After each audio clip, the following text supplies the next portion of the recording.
बहुत समय पहले विजयनगर का राजदरबार अपनी चतुराई और कला के लिए प्रसिद्ध था। राजा वीरदेव राय बुद्धिमान, न्यायप्रिय पर थोड़ा आत्मगर्वी भी थे। उनके दरबार में था सबसे अनोखा व्यक्ति तेनालीराम, जिसकी हंसी में भी तर्क छिपा होता था।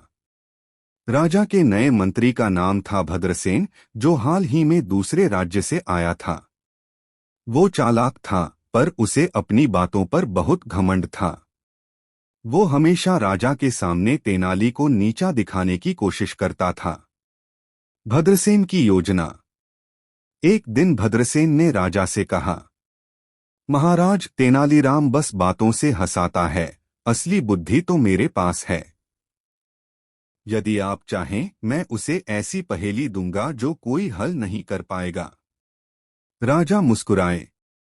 ठीक है भद्रसेन, अगर तेनाली हल कर ले तो तुम दरबार छोड़ दोगे, और अगर न कर पाए तो मैं उसे दरबार से निकाल दूंगा।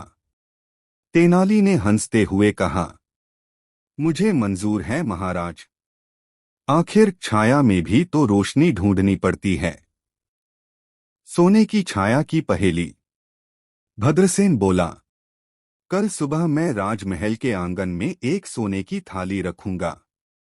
जो व्यक्ति उस थाली की छाया लेकर मेरे पास आएगा, वही असली बुद्धिमान कहलाएगा।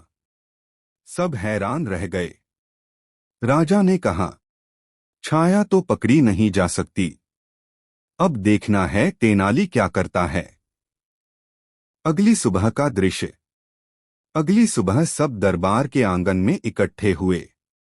धूप खिली थी और जमीन पर सोने की थाली की सुंदर छाया पड़ी थी। भद्रसेन हंसकर बोला, चलो तेनाली, अब अपनी चाल दिखाओ। तेनाली ने मुस्कुराते हुए कहा, ठीक है मंत्री जी, पर मैं यह छाया आप तक ले जाऊंगा, बस थोड़ी देर दीजिए। वो गया और कुछ देर बाद एक बड़ा कपड़ा और खाली थैला लेकर लौटा। उसने थैली जमीन पर रखी और बोला, यह थैला सोने की थाली की छाया के नीचे रखो। भद्रसेन ने वैसा ही किया। तेनाली ने कहा, अब इस थैली को उठाओ और अपने साथ ले चलो। भद्रसेन ने थैली उठाई, पर उसमें कुछ नहीं था। तेनाली बोला, बस आप खुद सोने की छाया लेकर चल रहे हैं, क्योंकि जहां भी यह थैली जाएगी, उसकी छाया भी तो आपके साथ जाएगी। दरबार हंसी से गूंज उठा। राजा की प्रतिक्रिया। राजा वीरदेव राय ठहाका लगाकर बोले, तेनाली, तुमने तो छाया को भी अपनी बुद्धि से बांध लिया। भद्रसेन शर्मिंदा हो गया। राजा ने कहा, सच ही कहा जाता है, तेनालीराम की बुद्धि सोने की नहीं, हीरे की है। कहानी की सीख, मोरल। सच्ची बुद्धिमानी वही होती है जो असंभव को संभव बना दे। जो दूसरों को नीचा दिखाने की सोचता है, वो खुद अपनी बुद्धि खो बैठता है। अंत में पंचतंत्र शैली की पंक्तियां।